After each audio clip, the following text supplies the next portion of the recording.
and welcome once again to another exciting and action-packed episode of Simple Groundwork and Diorama Techniques with me, your host and instructor, Bill Grigg. As usual, and as always, we have our infamous and world-renowned cameraman behind the lens, Clam Bake Dave.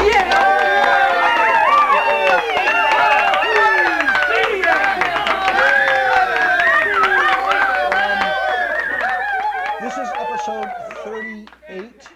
This is episode 38, so if you want to call your cable people and say, could you please play that episode again, you can say, hey, play episode 38. We number all our things. And right now I'm compiling a complete list of all our shows, so we will have a reference guide. So down the road you can call up and actually request things. A few things today on the show we will be having. I'm actually going to have the Battleship Massachusetts float right in here to the shop, and we'll be talking with the battleship. Sounds good to me. Sounds good to you. And we will actually have a flyby by the Blue Angels right here, and then the Thunderbirds will go that way. So, whew, can you stand the tension? Now that Dave also has not been able to go to clam bakes, Dave has become an official boogie down man.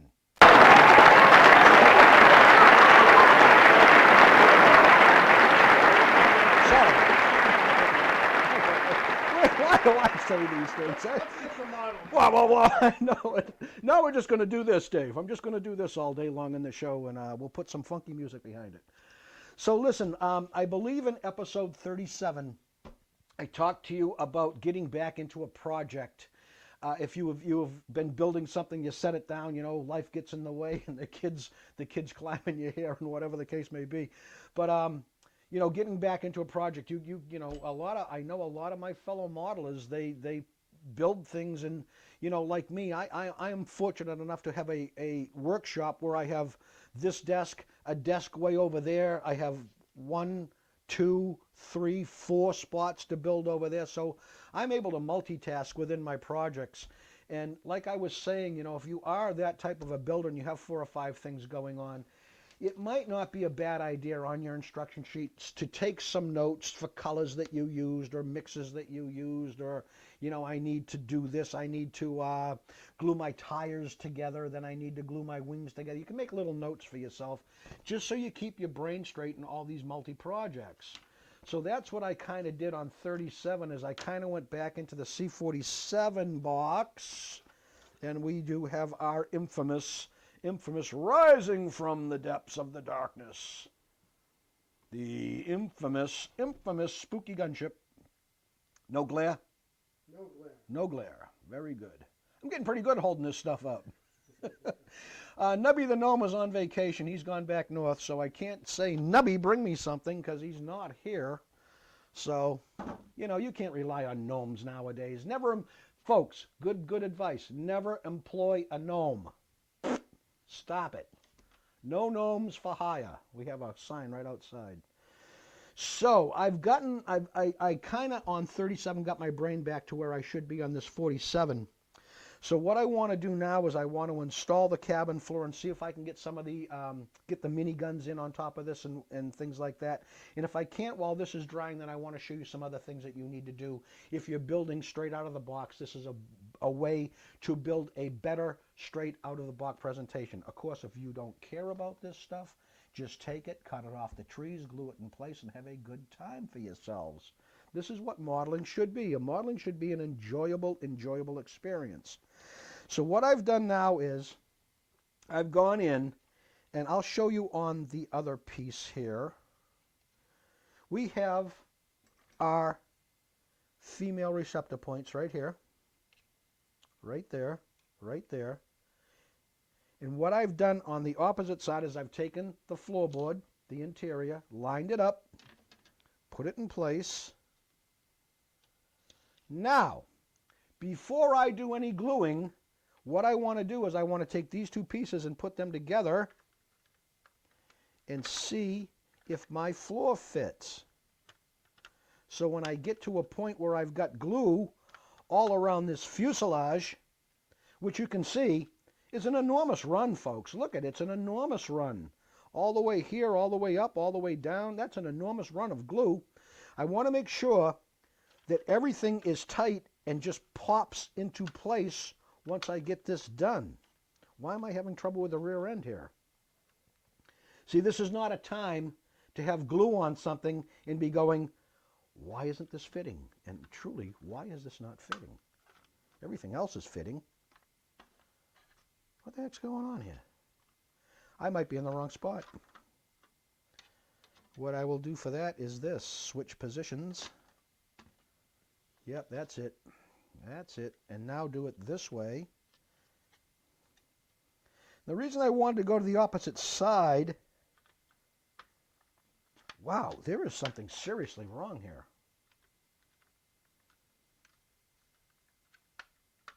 There is something seriously wrong. What is going on? Top fits.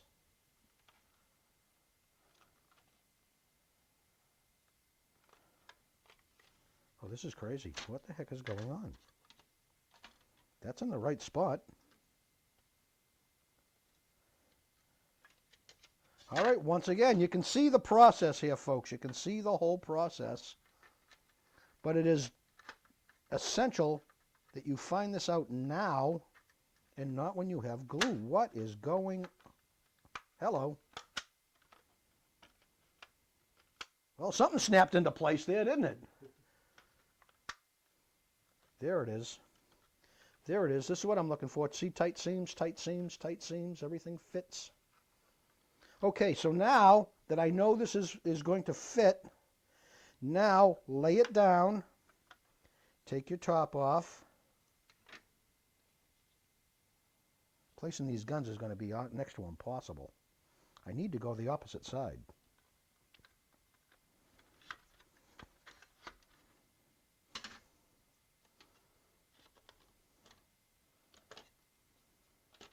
Boy, Dave, if I get glue in this, and I have that problem with that bottom seam, I don't know what was doing. I don't know what was doing that. I have no idea what was doing that. Okay, so now we'll make our lives easy. Easy, easy, easy. You can see, if I had just gone straight forward, rock and rolled through the floor in, didn't do any dry fitting, I'd have problems down the road. So this is why you need to dry fit, dry fit, dry fit. You know that old adage? What's the old carpenter's adage? Measure twice and cut once. Is that what it is? I'm a measure 500,000 times guy and cut once. You should see me when I do things. Now, to make our life easy on this, we can see our attachment points. And what I'm going to do is, because it's internal and it doesn't make, I don't want to say that. Because it's internal, I do not have to be as precise with my gluing as I would if it was an external part. I can kind of be a little sloppy inside. I shouldn't be saying this, but this is I don't know how else to explain this. I can be a little sloppy inside with my liquid glue because once this is all closed up, you're really not going to see the interior. It's too dark. It's too small a scale. We're building here in 1/48th scale. And have I ever explained scale, Dave? Do you know if I've ever explained scale to people? Here's the deal on scale. You see that the major scales right now are for military stuff is 1/72nd scale, 1/48th scale, and 1/32nd scale. Now here's the deal on scale. 1 inch of the plastic model equals 72 inches of the real thing in 72nd scale. Obviously, in 48 scale, 1 inch of the model equals 48 inches of the real thing. And in 1/32nd scale, 1 inch of the model equals 32 inches of the real thing. That's how scale works. Sometimes you'll also see in scale, it'll say like 54 millimeter and 120 millimeter. Well, you'll see those. That's 120 millimeter is 1/16th scale, and 54 millimeter, boy, I'm having trouble saying millimeter, is 1/32nd scale. So that is how scale works. So when you look at a box, and also the bigger the number, So you got the 1 slash and then the number. The bigger the number, the smaller the piece. The larger the number, the smaller the number, the larger the piece. You know what, Dave? Take just a little quick pan. We'll show them. This is a 1/48 scale C-47 transport, twin engine plane. And now this pan right over to the Wildcat here, Dave. Just come with me over to the Wildcat. So there is a 1/48 scale plane next to a 1/32 scale fighter. This is a Wildcat. And we know the Wildcat would be way smaller if it was in the same scale of the C-47. So that's how scale works. That's how your scale works. And now let's get back into this and show you what I'm going to do. Now, I look at all my attachment points in here and what is going to touch, what is not going to touch. And what I want to do is, I know this fits, and I should probably do it one more time. Look at this, folks. I mean, this is beating yourself in the head with sledgehammers TV, but just for my own peace of mind, man, I'm having problems with that bottom again. What is with this bottom? There it is. Boy, that better not move when I glue it. You know what? Okay, man, I'm having palpitations on this one. I don't know why this is doing this. How many times have I drive fit this on the show? Like 1,000. So we take our liquid glue, and what we're going to do is this. Right where our attachment point is, we're just going to run some glue. Can you see in there? Kind of hard for me to do this. Also, we're inside a painted surface. I am putting glue where there is paint. Now, something that's kind of neat about liquid glue, and I think I showed you this down the road, is liquid glue has a tendency on enamel paints to strip the paint right off the plastic, which is a good thing in this case because we want that solid bond. Now up here in the radio compartment, I will stay out of the crew compartment and go into the interior, right up in here. I can't really see. And this brush is really not long enough, you know what? Wish I had a junky brush. Do I have a junky brush? You know, we'll do it like this.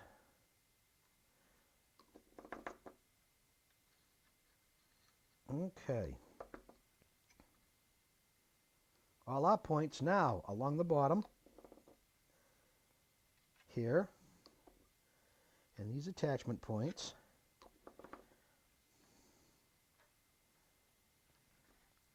And now, just kind of hold things in place here.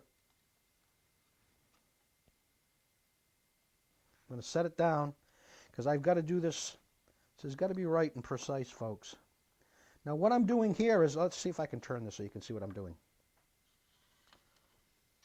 What I'm doing here is, I'm going right to those female points and putting quite a lot of glue on there. This is why, remember when I did glues, this is why I'm showing you what I'm on right here in this rear one is this rear attachment point right there. That's what I'm doing on this. Okay, and trying to get it so I can get a complete glue joint that will hold this in place while I do other things. I'm going along the bottom of the floorboard now against the fuselage and that forward attachment point. And now, gang, I think we'll take a short break because I just have to now stand and hold this in place. And this is what I'm going to do while we're taking the break. I'm just going to sit here and hold this like this. Okay, now that we've run our liquid glue in there, and I've stood and I've held these pieces in place, just pushing in place, It couldn't have been more than what, Dave? We were off camera like what? Maybe 5 minutes. maybe 5 minutes? Maybe 5 minutes total? Now what has happened, like I said with the liquid glue is, and I don't know if we can get in and show you this, but I'll try. You can see in the back here, between this bulkhead and the fuselage side, you can see the liquid glue has taken off the paint. Can you see it? Yes, I can. You can. Beautiful, beautiful. So this is very advantageous to us internally because glue does not stick to a painted surface well. It does. Don't get that.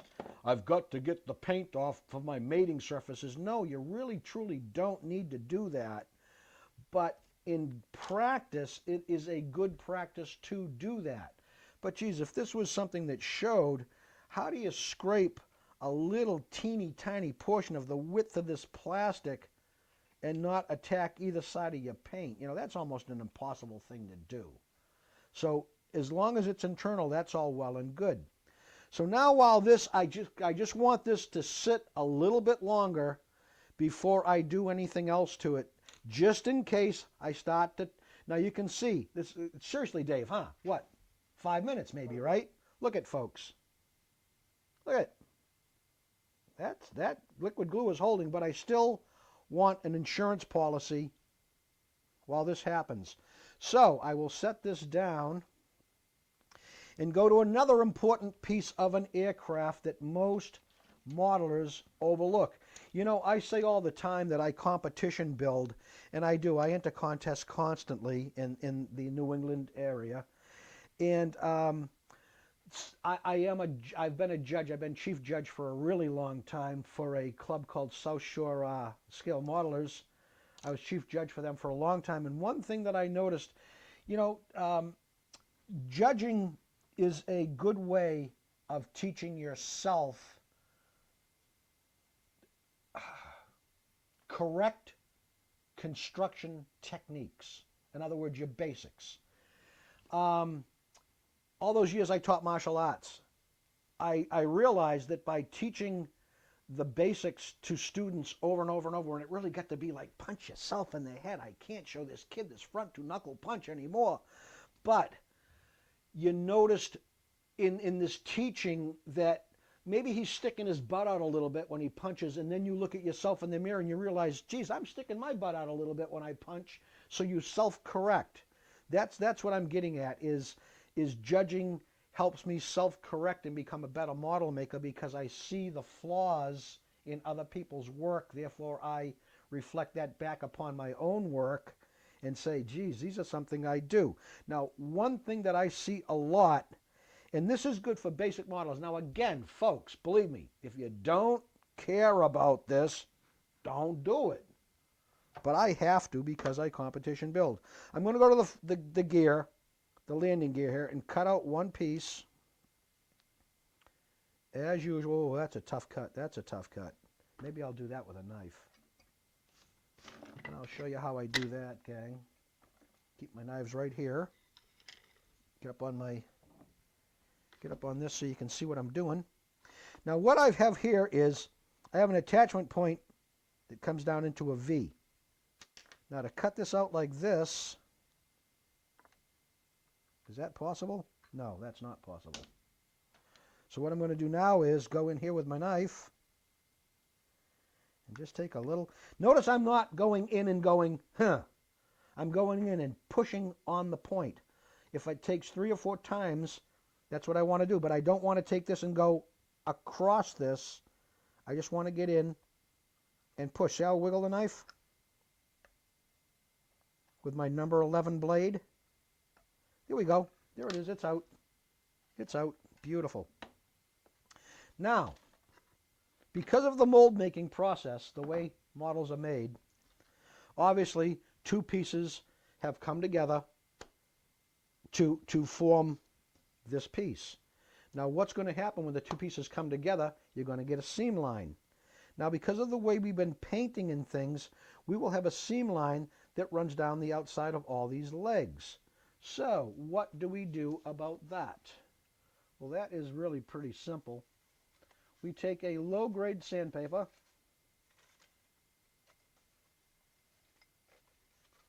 like here. I'm not even going to use a backing for this. And just kind of roll it, or that straight edge. And Dave, I got to do it to you because I just cannot see it. I can't see it. We'll get this down and get this so we can't. I don't want that. The bulb, is the bulb glaring? You not got no bottom of the bulb? I saw that in one show. Boy, the bottom of the bulb was sticking out. And can you see me? Can you see what I'm doing? Yep. Okay. Okay, so what I'm doing is, right along this edge, there's a mold seam. Now, the reason I'm taking this out is because of the way I paint. I will be going on this with probably an aluminum.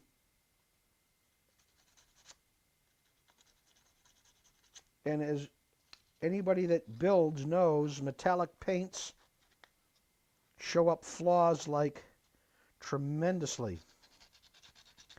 And this, like I say, if you are a competition builder, this is one of those things that just takes you and kicks you right in the butt. You're over looking at the plane, you're like, wow, look at how nice his decal's on, and look at how nice his finish is, and all this, and you look at the landing gear and you go, oh, he didn't take out his mold seams on his landing gear. And guess what? Competition-wise, you stop right there, you move on to the next piece.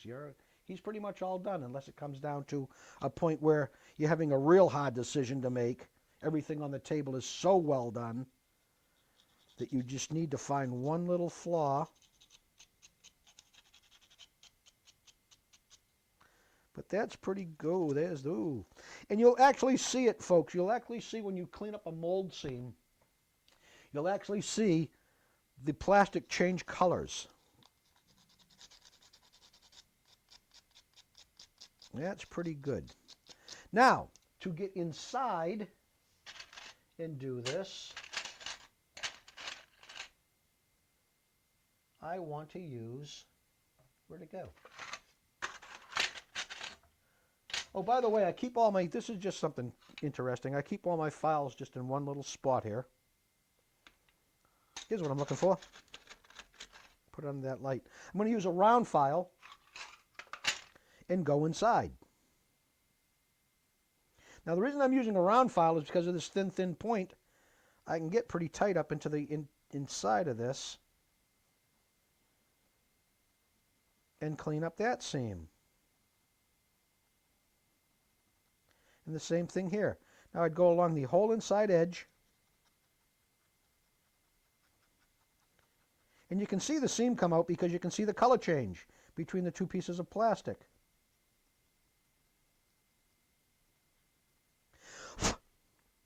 Come along the other side. And again, showing you the entire process. I know this gets a little long in the tooth looking at it TV-wise, but folks, I truly, like I say, we say it all the time in the show here, I want you to see the entire process of making a model. I don't want to go, okay, now I'm going to finish sanding this, and 5 seconds later it's all done. And you wonder, how did he get there? There was a show on PBS. I shouldn't pick on PBS, but we're nonprofit, so I can pick on PBS. I got to pick on somebody during the show. Jeez, it wouldn't be a. If it isn't the train guys, if it isn't the train guys, it's got to be somebody else. Train guys. Now, also, on the back of this, we're going to keep the light on so Dave can get a close-up. I don't know if you can, let me see if I can hold this like steady on something, because I really want to point this out to people. Here's another thing that people forget all the time. Can you see it, Dave? Okay. Right here, right there, and right there, we have what they call ejection pin marks. Now, they can go one of two ways. An ejection pin mark can actually, let me turn this off for a second. An ejection pin mark can actually be a hole in the plastic, a round hole, because when the mold comes apart, they've got to get the piece out. So there's little pins that come up through the mold and help pop the entire tree out. Boom. Now, they do it a lot. Like this. Here's a great example right here. See if we can get tight in on this piece. There's two right here. You can see those two pin marks right there on these exhausts. A little bit closer to your chest. Okay. And point them up. Right there and right there. We've got two pins. Can you see them? They filming? Kind of yeah, kind of no. Kinda. Maybe if I move a little bit, get a little bit. On a larger screen, it'll probably show. Okay, but that is what I'm dealing with here. So, what I want to do now is I got to turn this light back on again. What I want to do now is I want to take those little pin marks out of there. They are not on the real piece.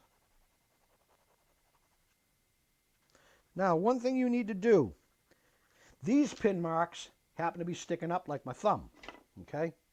Boom, like that. What I want to do, as I remove these, I want to make sure that I don't take the round out of the gear. I don't want to get it so it starts to get like an oval shape to it.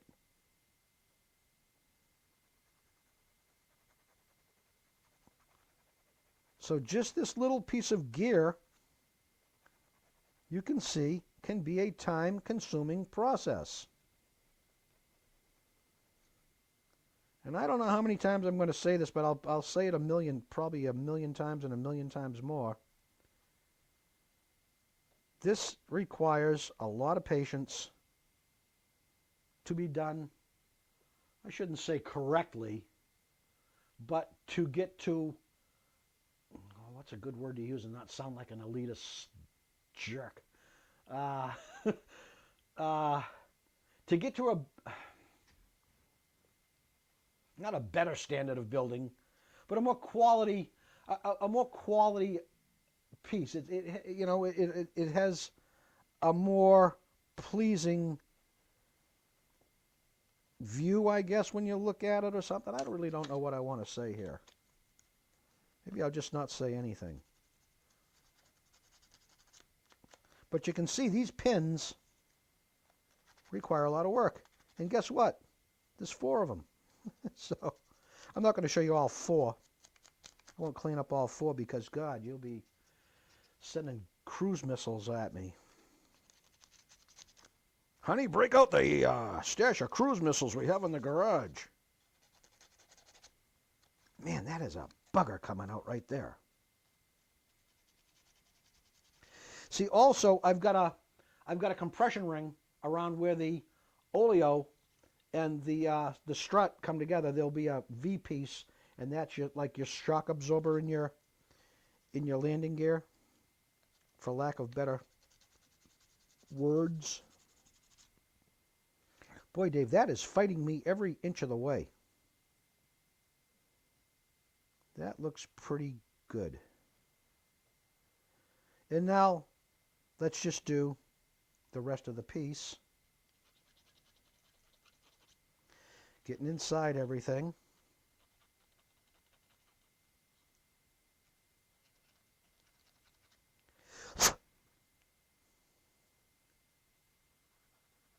I blow off the residue so I can see what I'm doing. Man, this is punch yourself in the head TV. But that's all right, because this is how it is.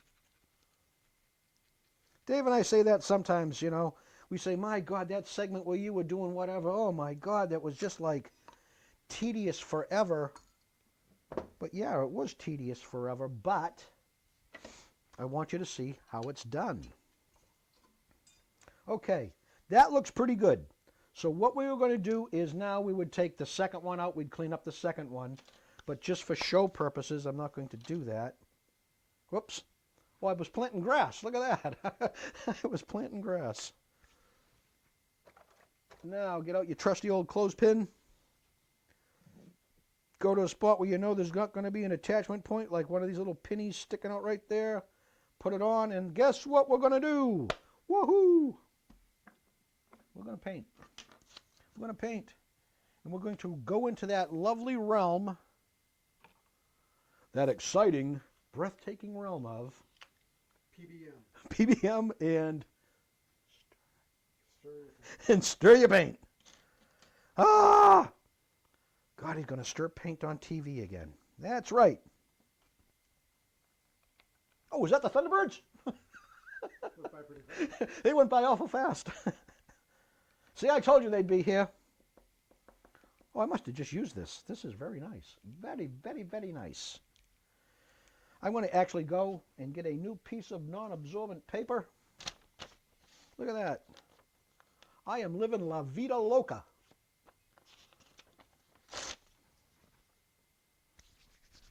Keep my hands clean. I don't know why. I don't know why I needed clean hands to paint with, but I like to keep my hands clean. You notice I do this a lot in the show. I do this a lot, but that's the way. That is the way I build. Put your stuff back. Put your stuff back. Don't just drop it. Man, I had a buddy. Whoops, dropped my airbrush. I had a buddy that used to build on this spot about this big. I went over his house one day and saw his workbench. It's just this mound of parts. And he's talking to me and he goes, he was a car guy. He's talking to me and he goes, you know, I need a Holley V8 carb here for this engine. And he goes into this massive pile of miscellaneous everything. And he goes, dig, and he pulls out the carb. I'm like, how do you know? He goes, oh, I just know where everything is in this. But don't build like that. Don't build like that, gang. Onto the non-absorbent surface. A little, where's my PBM rag? My PBM rag is MIA. I know where it is, up by the sub. I am currently, folks, I probably will show you this down the road. I am currently taking, I shouldn't even say this on film, because I don't want this to be known until the piece is done, but that's all right.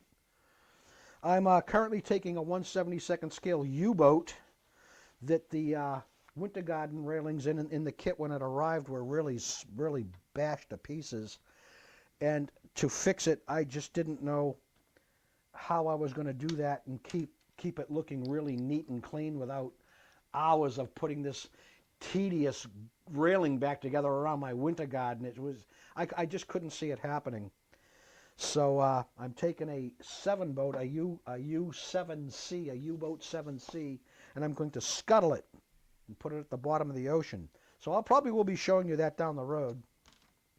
Might as well. I might need a little thinner. I don't know. But here we go.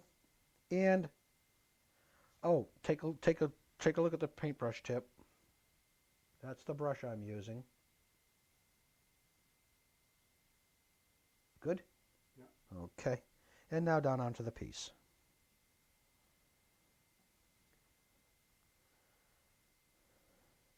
And kind of do this, when you're holding a little tiny point like that, don't be like real aggressive. Also, you notice you have holes that need to be maintained. Make sure you don't put so much paint on that you paint those holes closed. Wow, isn't that nice? Isn't that beautiful? Look at how nice that went on. That's because that paint is beautiful. Geez, did that paint stir up nice? Oh, never mind. I was like, Dave, I forgot to get an injection pin out, but no, it's a receptacle. Boy, that had me not happy there for a second. Let me put this down so it doesn't wiggle and wobble. It's a good little trick, folks. The piece is wiggling and wobbling on your holder. Just put it down. Make sure to get all inside. There we go. There we go. That looks pretty good to me. That does look pretty good to me. Okay, we'll set that down. Push this over. Clean the brush.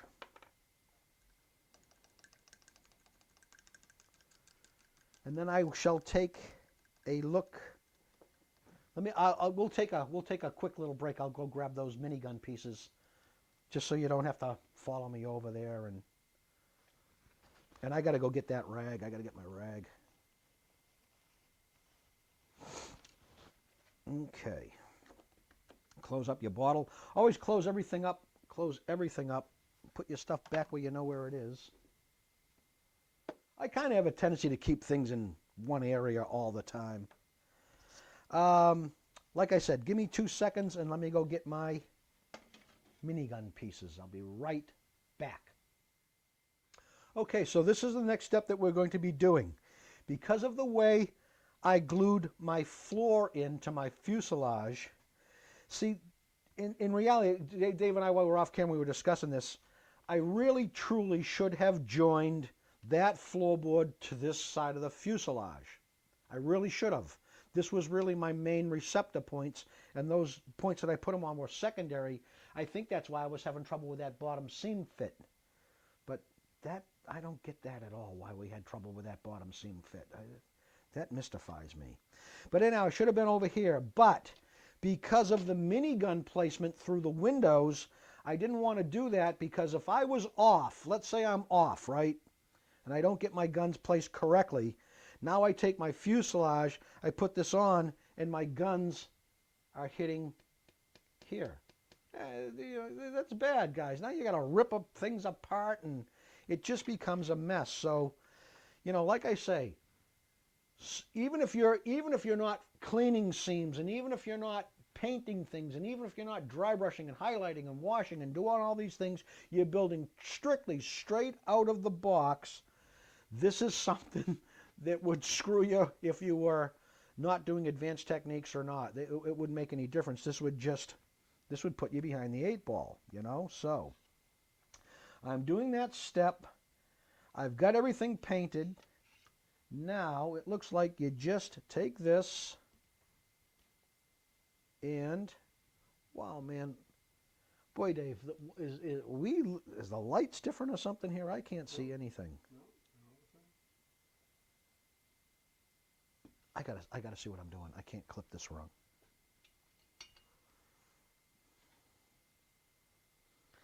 Also, I build under a natural light, folks. I do not build under a regular bulb. Under those curly bulbs, and it's a natural light bulb. Take this off. Let me get the plane out of the way so I'm not. And it looks like there's a peg on the bottom and a hole right here. This goes towards the back. And this looks like this just slips into here. Yeah, that don't fit. Other way. That fits. That's not right.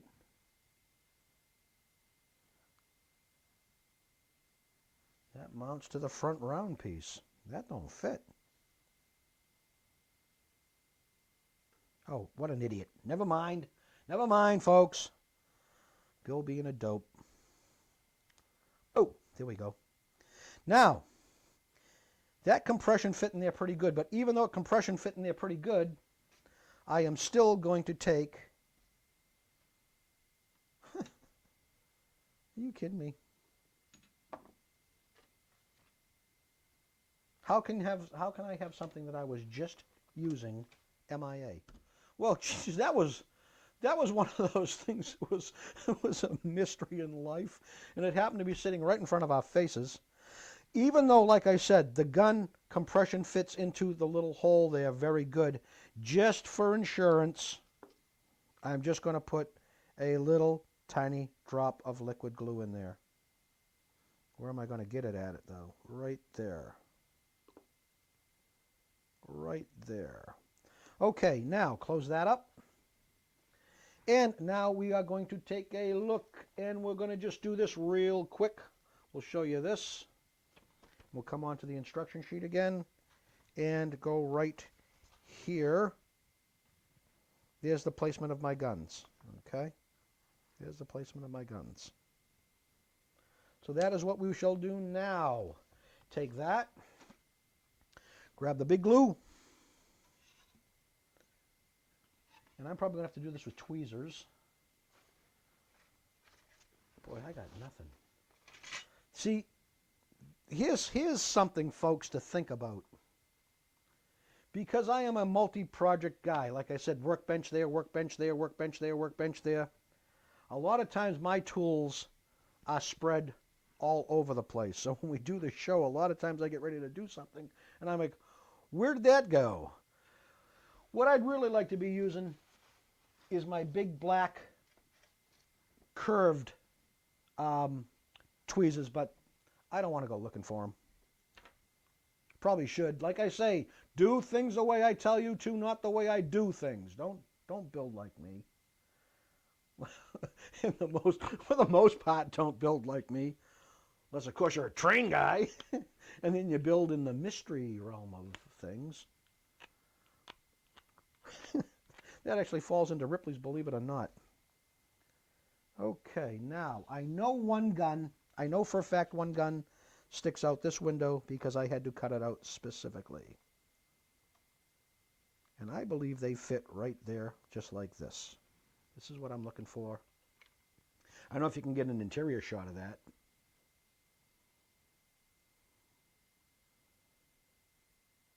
Can you? Yeah, kind of no? Kind of yes? No? Okay. Alrighty. Now, what I would like to do, just for my own peace of mind, is, do I have those readily handy? I'm going to take a walk, folks. Give me 2 seconds. Yeah, here they are. Here they are. I'm going to go to my reference book, and I'm going to take a look,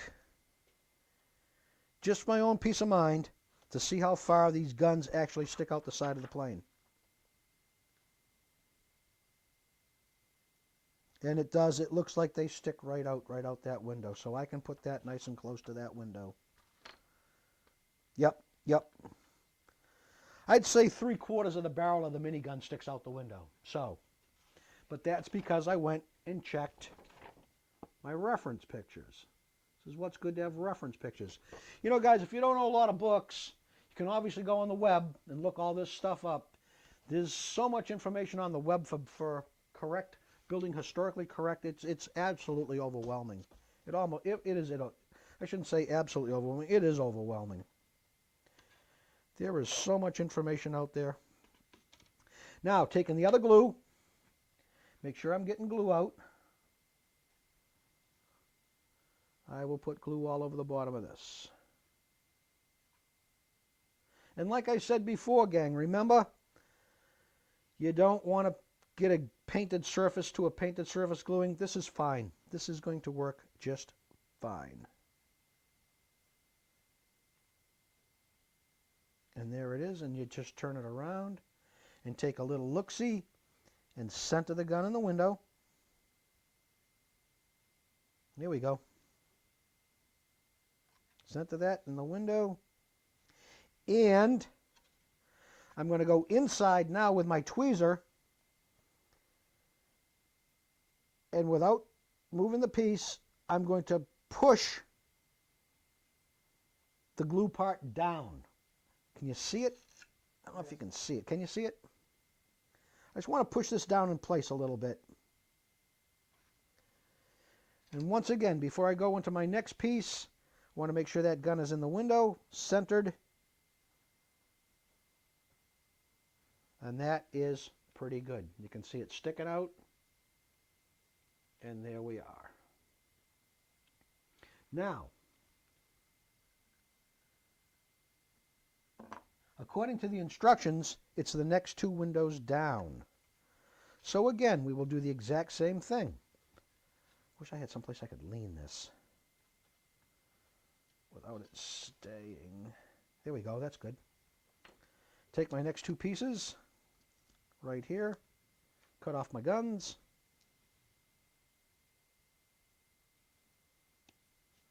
Boom. And boom.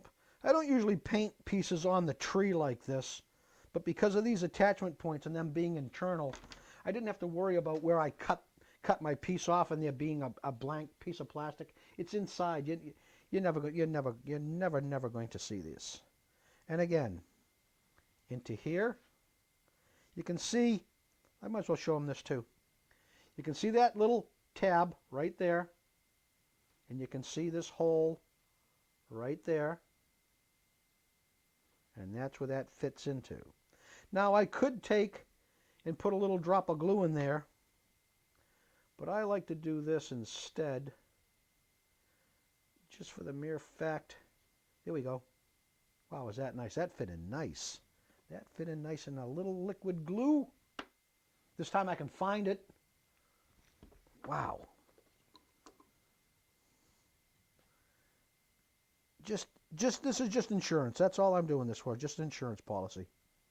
One. Up front. Round spot is the front. Boy, this fits delicate, Dave. This is one of those pieces you could be pushing in and break easy. Oh, get in there. Get in there. Come on. The other one fits so nice. There we go. And a little insurance. Close everything up. Put that where I know where it is. And again, I don't really need to dry fit this one in.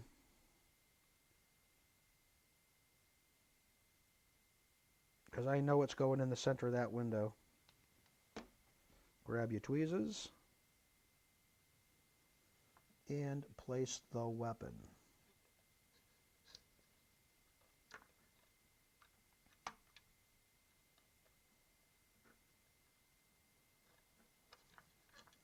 Wow. You know what, Dave? This gun is not fitting correctly.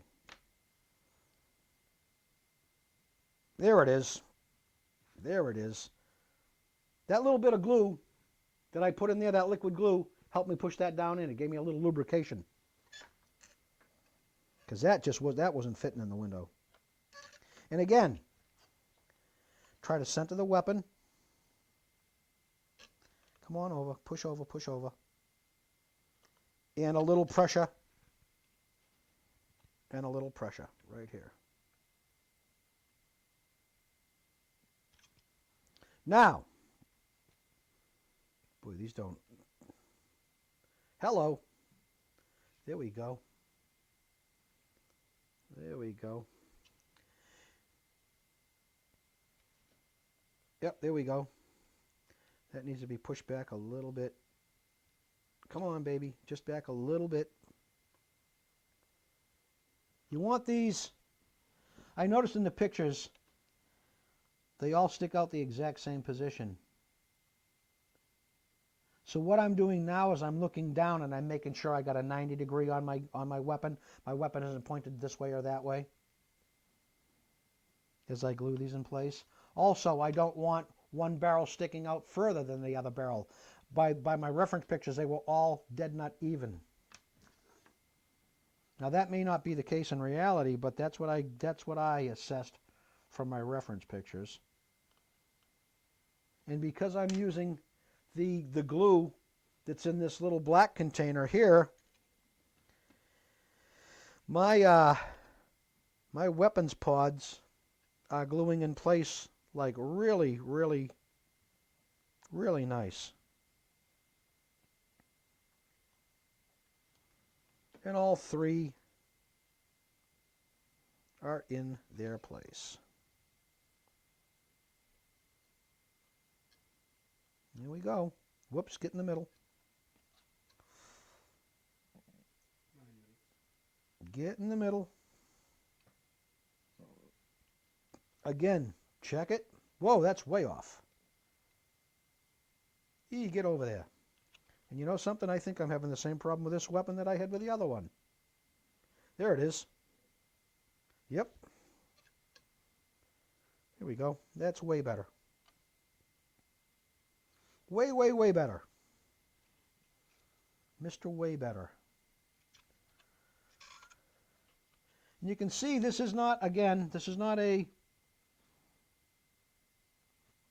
wham bam crash bang technique.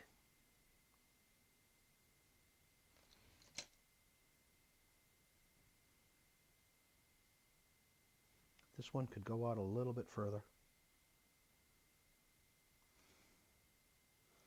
That's good. That's good. There they are. There's the weapons in place right there. And we will turn it around. And maybe you can kind of see inside. Tip it down just a little more. This way? Yeah. Got it. Perfect. Got it? Got it. Perfect. Beautiful. Beautiful. Okay, now. Wow, did you hear my voice crack? Must be coming into puberty, Dave. What the hell was that? What in God's name was that? Hi! Hi! Want to go on a date? Jesus, what the God's name was that? Oh, Lord help me. All right, now, what I want to do is I want to now take and peruse my instructions and make sure there's nothing else going to go in there. There's a flare box and stuff that I have for in here, but I'm not going to use it. I'm just not going to use it. Looks like there's air deflectors on either side of these things, too. 214. Those I can put in later on. Okay, by looking at my instructions, there is nothing else that is required to go in here. There's these curtains right here, which I did see in a reference picture, but I just can't see when you're flying with open windows that you would have a canvas curtain between your guns. I just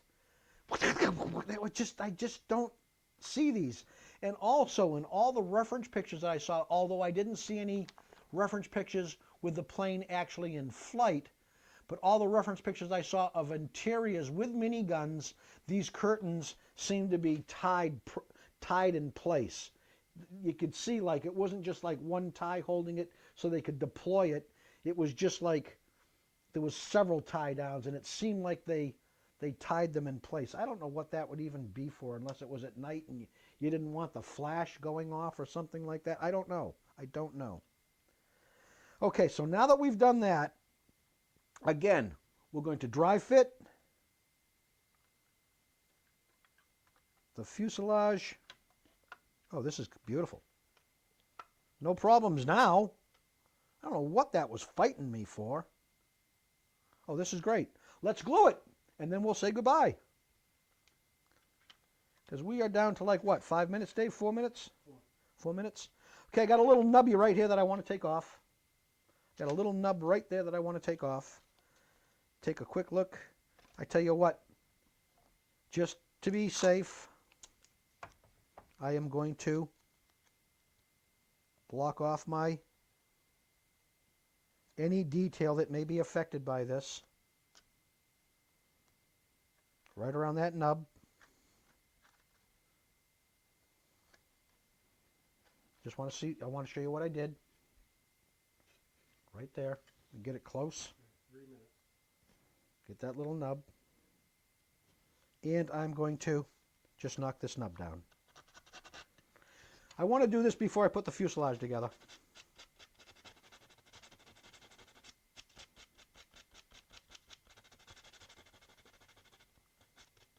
And I did that with a piece of 220 sandpaper. Much better, much better, much better, much better. All right. Wrap it up. I think what I'll do is, we're going to wrap it up, Dave? Mm-hmm. Okay. I think what we'll do now is, when we come back on episode 39, I'll glue this fuselage together. This would be good to let this sit a little bit anyhow and tack before we continue on. So I will sit this down. I will give the magic 3 claps. That chases away all the evil spirits. And once again, for myself and my trusty cameraman, Clambake Dave, I hope you learned something. I hope I taught you something today. I know it was a little boom, boom, boom today. But we'll get going on 38, 39. and we will see you again right here on Simple Groundwork and Diorama Techniques. I am your host. I am your instructor. My name is Bill Grigg, and you keep on modeling or I'll come to your house with a big stick. Maybe not. Bye, guys. Bye. Bye. Let me break things. Bye-bye, everybody. You take care. Keep on building.